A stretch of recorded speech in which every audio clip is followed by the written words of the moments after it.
The Shield of Heracles. Or like her who left home and country and came to Thebes, following warlike Amphitryon, even Alcmena, the daughter of Electryon, gatherer of the people. She surpassed the tribe of womankind in beauty and in height, and in wisdom none vied with her of those whom mortal women bore of union with mortal men. Her face and her dark eyes wafted such charm as comes from golden Aphrodite, and she so honored her husband in her heart as none of womankind did before her. In truth, he had slain her noble father violently when he was angry about oxen. So he left his own country and came to Thebes, and was suppliant to the shield-carrying men of Cadmus. There he dwelt with his modest wife, without the joys of love, nor might he go in unto the neat-ankled daughter of Electryon, until he had avenged the death of his wife's great-hearted brothers and utterly burned with blazing fire the villages of the heroes, the Taphians and the Teleboans. For this thing was laid upon him, and the gods were witnesses to it. And he feared their anger, and hastened to perform the great task to which Zeus had bound him. With him went the horse-driving Boeotians, breathing above their shields, and the Locrians, who fight hand to hand, and the gallant Phocians, eager for war and battle. And the noble son of Alcaeus led them, rejoicing in his host. But the father of men and gods was forming another scheme in his heart, to beget one to defend against destruction for gods and men who eat bread. So he arose from Olympus by night, pondering guile in the deep of his heart, and yearned for the love of the well-girded woman. Quickly he came to Typhaonium, and from there again wise Zeus went on, and trod the highest peak of Phycium. There he sat and planned marvelous things in his heart. So in one night Zeus shared the bed in love of the neat-ankled daughter of Electryon, and fulfilled his desire. And in the same night Amphitryon, gatherer of the people, the glorious hero, came to his house when he had ended his great task. He hastened not to go to his bondmen and shepherds afield, but first went in to his wife. Such desire took hold on the shepherd of the people. And as a man who has escaped joyfully from misery, whether of sore disease or cruel bondage, so then did Amphitryon, when he had wound up all his heavy task, come glad and welcome to his home. And all night long he lay with his modest wife, delighting in the gifts of golden Aphrodite. And she, being subject in love to a god and to a man exceedingly goodly, brought forth twin sons in 7-gated Thebes. Though they were brothers, these were not of one spirit, for one was weaker, but the other a far better man, one terrible and strong, the mighty Heracles. She bore him through the embrace of the son of Cronos, lord of dark clouds, and the other, Iphicles, of Amphitryon, the spear-wielder, offspring distinct, this one of union with a mortal man, but that other of union with Zeus, leader of all the gods. And he slew Cycnus, the gallant son of Ares, for he found him in the precinct of far-shooting Apollo, him and his father Ares, never sated with war. Their armor shone like a flame of blazing fire as they two stood in their chariot. Their swift horses struck the earth and pawed it with their hoofs, and the dust rose like smoke about them, pounded by the chariot wheels and the horses' hoofs, while the well-made chariot and its rails rattled around them as the horses plunged. And blameless Cycnus was glad, for he hoped to slay the warlike son of Zeus and his charioteer with the sword, and to strip off their splendid armor. But Phoebus Apollo would not listen to his vaunts, for he himself had stirred up mighty Heracles against him. And all the grove and altar of Pagasion Apollo flamed, because of the dread god and because of his arms, for his eyes flashed as with fire. What mortal man would have dared to meet him face to face, save Heracles and glorious Iolaus? For great was their strength, and unconquerable were the arms which grew from their shoulders on their strong limbs. Then Heracles spake to his charioteer, strong Iolaus.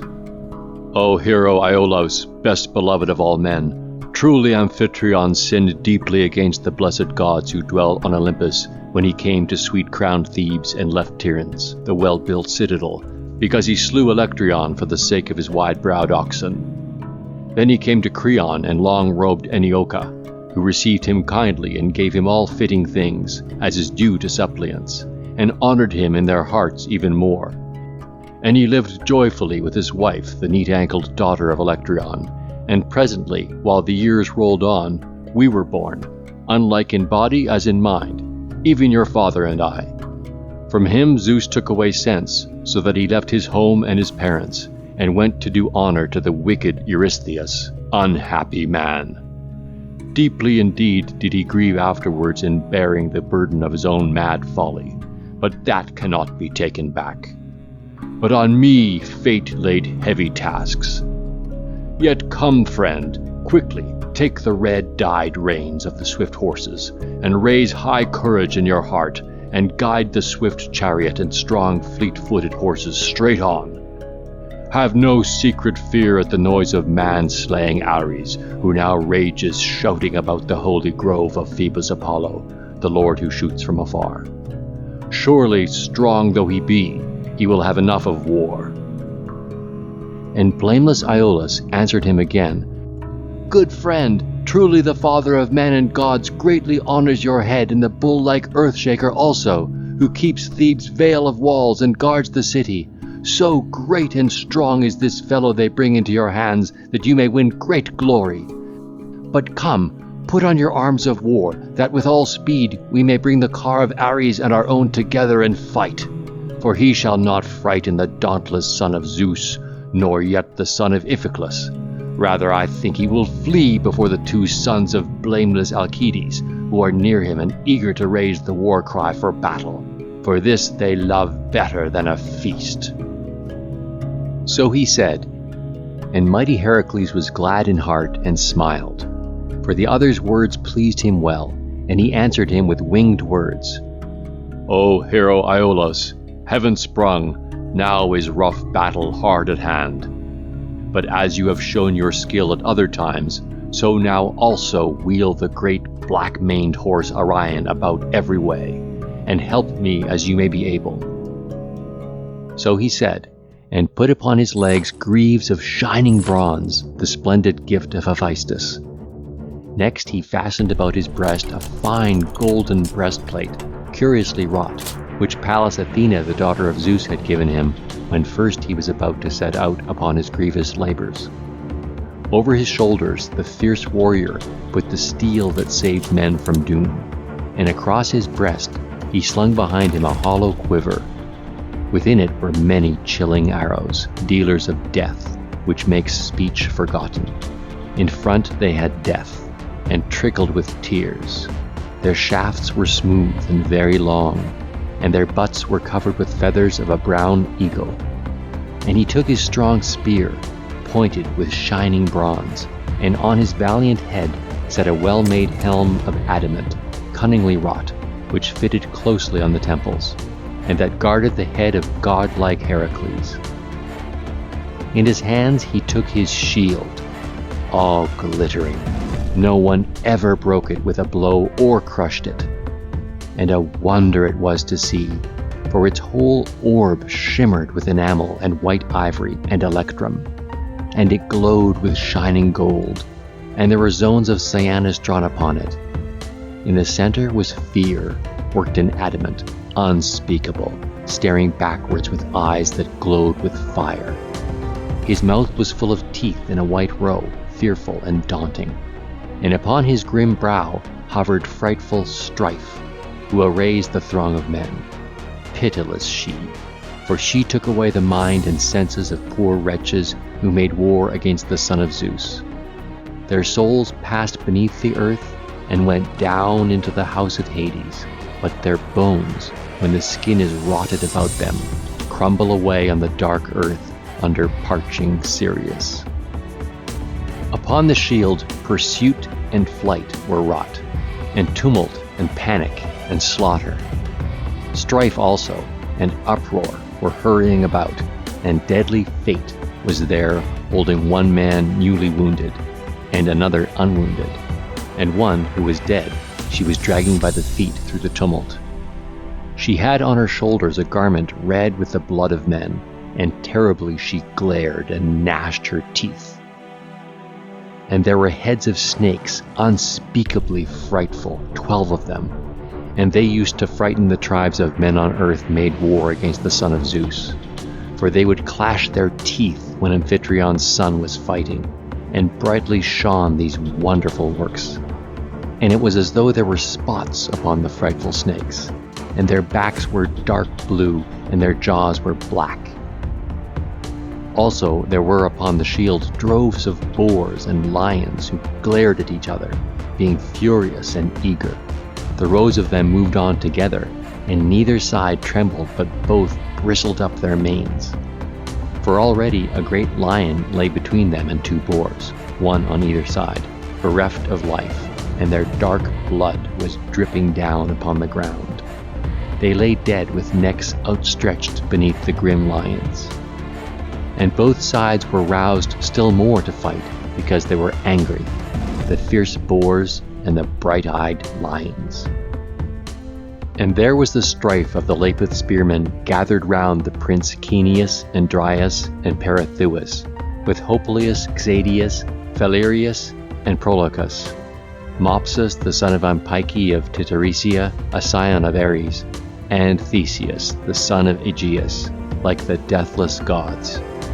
These were of silver, and had armor of gold upon their bodies. And the centaurs were gathered against them on the other side, with Patreus and Asbolus the diviner, Arctus and Urias, and black-haired Mimas, and the 2 sons of Pucius, Perimedes and Dryalus.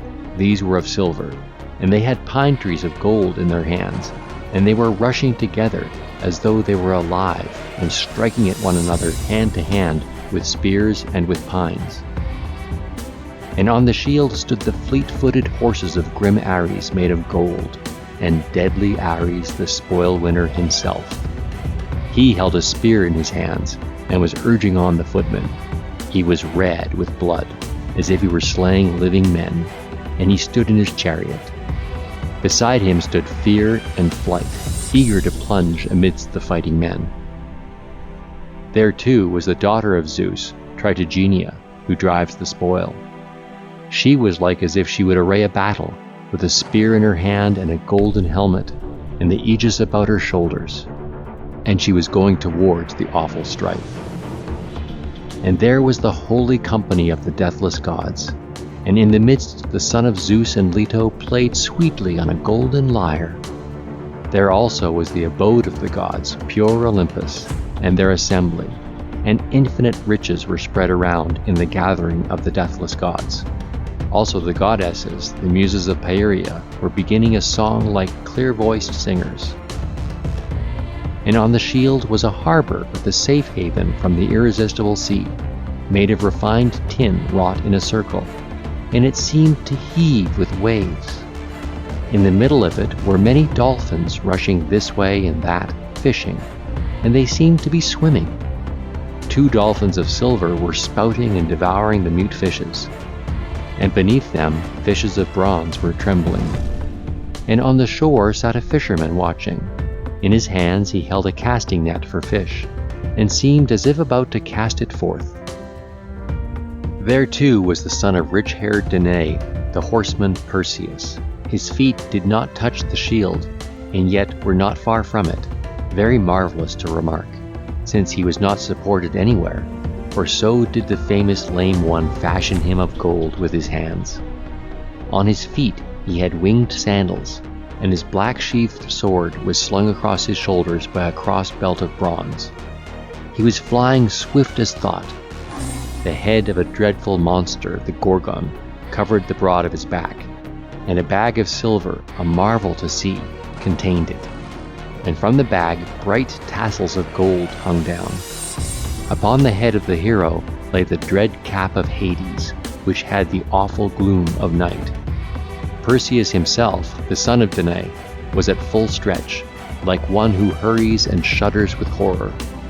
And after him rushed the Gorgons, unapproachable and unspeakable, longing to seize him. as they trod upon the pale adamant. The shield rang sharp and clear with a loud clanging. 2 serpents hung down at their girdles with heads curved forward. Their tongues were flickering and their teeth gnashing with fury, and their eyes glaring fiercely. And upon the awful heads of the Gorgons great fear was quaking. And beyond these were the men fighting in warlike harness, some defending their own town and parents from destruction, and others eager to sack it. Many lay dead, but the greater number still strove and fought. The women on well-built towers of bronze were crying shrilly and tearing their cheeks like living beings, the work of famous Hephaestus. And the men who were elders and on whom age had laid hold were altogether outside the gates, and were holding up their hands to the blessed gods, fearing for their own sons. But these again were engaged in battle, and behind them the dusky Fates, gnashing their white fangs, lowering, grim, bloody, and unapproachable, struggled for those who were fallen, for they all were longing to drink dark blood. So soon as they caught a man overthrown or falling newly wounded, one of them would clasp her great claws about him, and his soul would go down to Hades, to chilly Tartarus. And when they had satisfied their souls with human blood, they would cast that one behind them, and rush back again into the tumult and the fray. Clotho and Lachesis were over them, and Atropos, less tall than they, a goddess of no great frame, yet superior to the others and the eldest of them. And they all made a fierce fight over one poor wretch, glaring evilly at one another with furious eyes and fighting equally with claws and hands.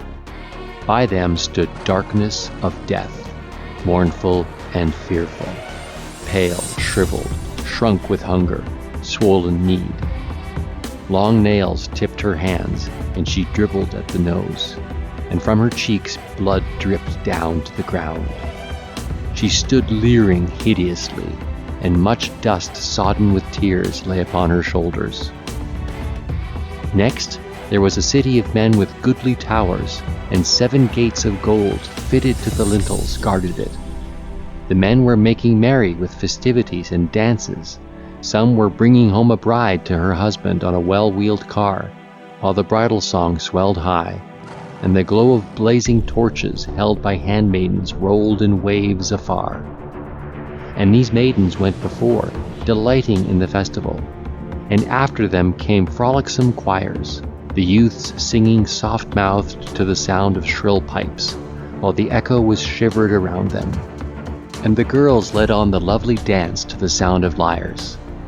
Then again, on the other side, was a rout of young men reveling, with flutes playing, some frolicking with dance and song, and others were going forward in time with a flute player and laughing. The whole town was filled with mirth and dance and festivity. Others again were mounted on horseback and galloping before the town. And there were ploughmen breaking up the good soil, clothed in tunics girt up. Also there was a wide cornland, and some men were reaping with sharp hooks the stalks, which bended with the weight of the ears, as if they were reaping Demeter's grain. Others were binding the sheaves with bands, and were spreading the threshing floor.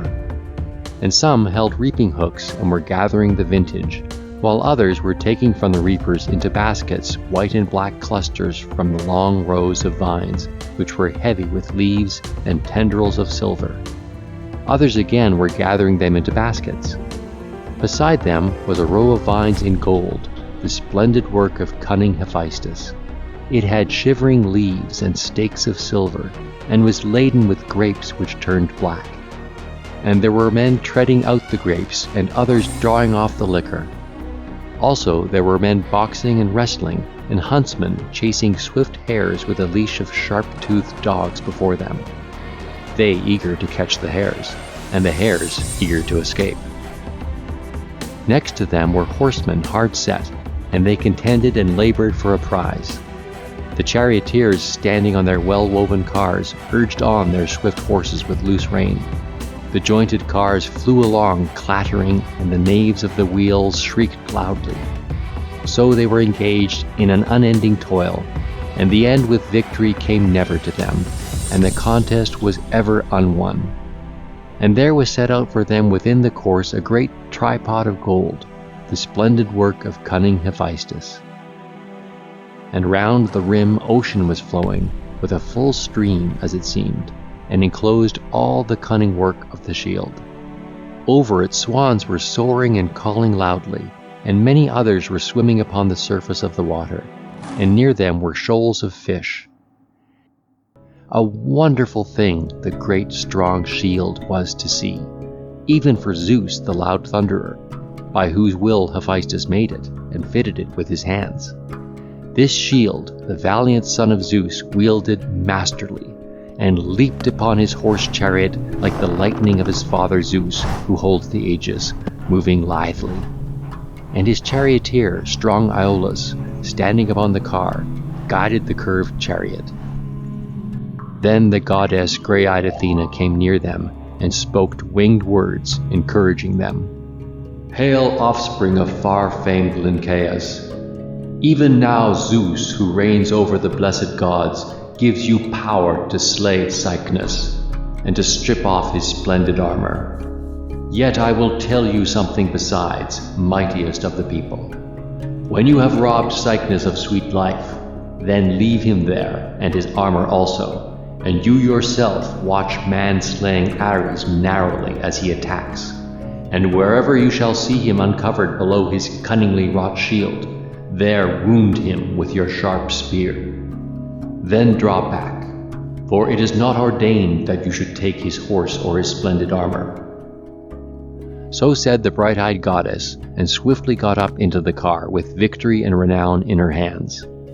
Then heaven-nurtured Iolaus called terribly to the horses, and at his cry they swiftly whirled the fleet chariot along, raising dust from the plain. For the goddess bright-eyed Athena put metal into them by shaking her aegis. And the earth groaned all round them. And they, horse-taming Cycnus and Ares, insatiable in war, came on together like fire or whirlwind. Then their horses neighed shrilly, face to face, and the echo was shivered all round them. And mighty Heracles spoke first, and said to that other, "Cycnus, my friend, why do you set your swift horses at us, men who are tried in labor and pain? No, guide your fleet car aside, and yield and go out of the path. It is to Trachis I am driving on, to Ceyx the king, who is the first in Trachis for power and for honor, and that you yourself know well, for you have his daughter, dark-eyed Themistinoe, to wife. Fool! For Ares shall not deliver you from the end of death, if we two meet together in battle. Another time ere this I declare he has made trial of my spear, when he defended sandy Pylos, and stood against me, fiercely longing for fight. Thrice was he stricken by my spear and dashed to earth, and his shield was pierced. But the fourth time I struck his thigh, laying on with all my strength, and tore deep into his flesh. And he fell headlong in the dust upon the ground, through the force of my spear thrust. Then truly he would have been disgraced among the deathless gods, if by my hands he had left behind his bloody spoils." So said he, but Cycnus the stout spearman cared not to obey him, and to pull up the horses that drew his chariot. Then it was that from their well-woven chariots they both leaped straight to the ground, the son of Zeus and the son of the Lord of War. The charioteers drove nearby their horses with beautiful manes, and the wide earth rang with the beat of their hooves as they rushed along. As when rocks leap forth from the high peak of a great mountain, and fall on one another, and many towering oaks and pines and long-rooted poplars are broken by them as they whirl swiftly down until they reach the plain, so did they fall on one another with a great shout. And all the town of the Myrmidons, and famous Iolcus, and Arne, and Helike, and grassy Anthea, echoed loudly at the voice of the two. With an awful cry they closed, and wise Zeus thundered loudly and rained down drops of blood, giving the signal for battle to his dauntless son. As a tusked boar, fearful for a man to see before him in the glens of a mountain, resolves to fight with the huntsman, and whets his white tusks, turning sideways, while foam flows all round his mouth as he gnashes, and his eyes are like glowing fire, and he bristles the hair on his mane and around his neck.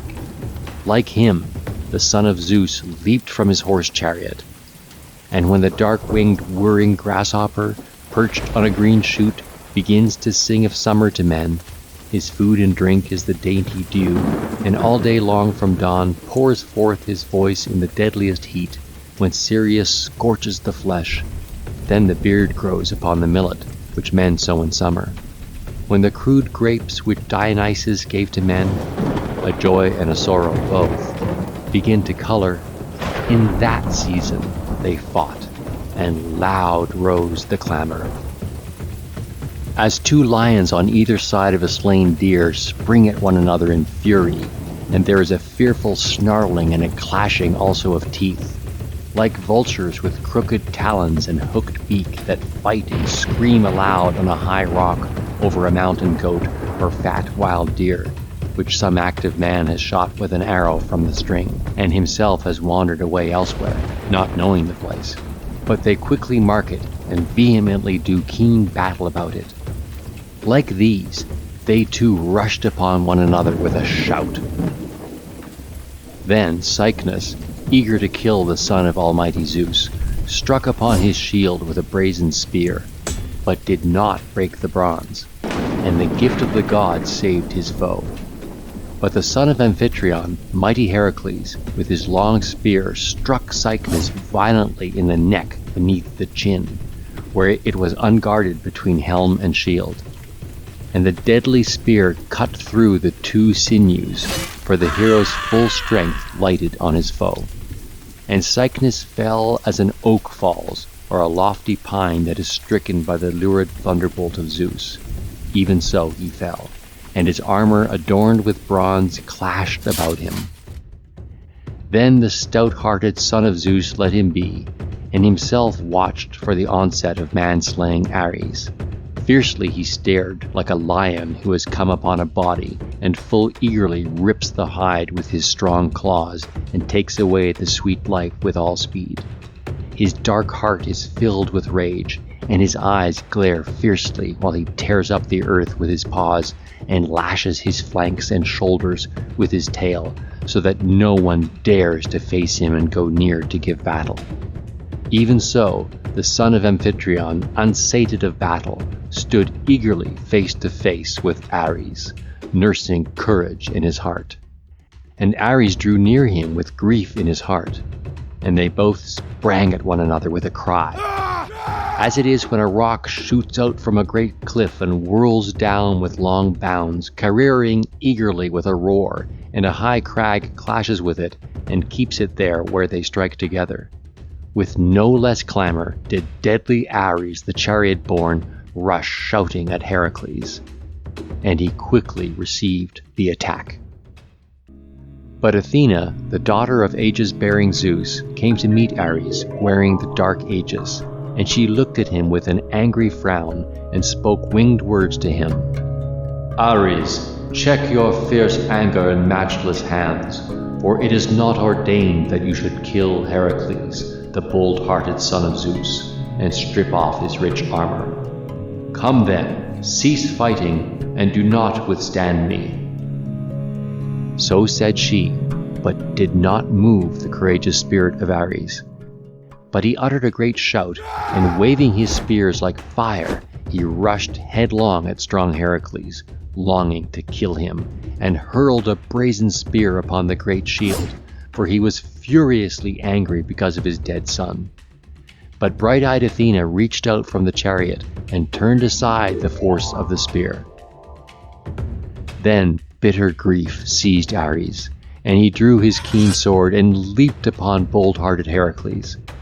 But as he came on, the son of Amphitryon, unsated of fierce battle, shrewdly wounded his thigh where it was exposed under his richly wrought shield, and tore deep into his flesh with the spear thrust, and cast him flat upon the ground.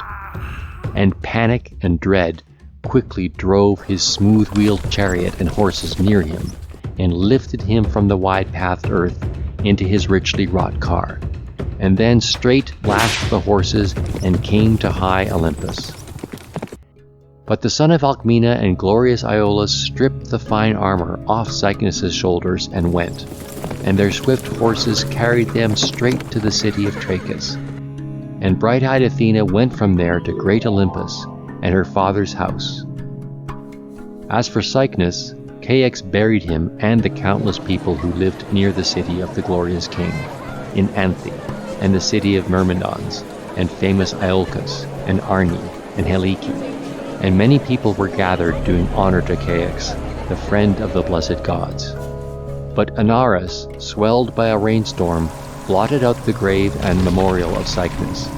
For so Apollo, Leto's son, commanded him, because he used to watch for and violently despoil the rich hecatombs that any might bring to Phaeto.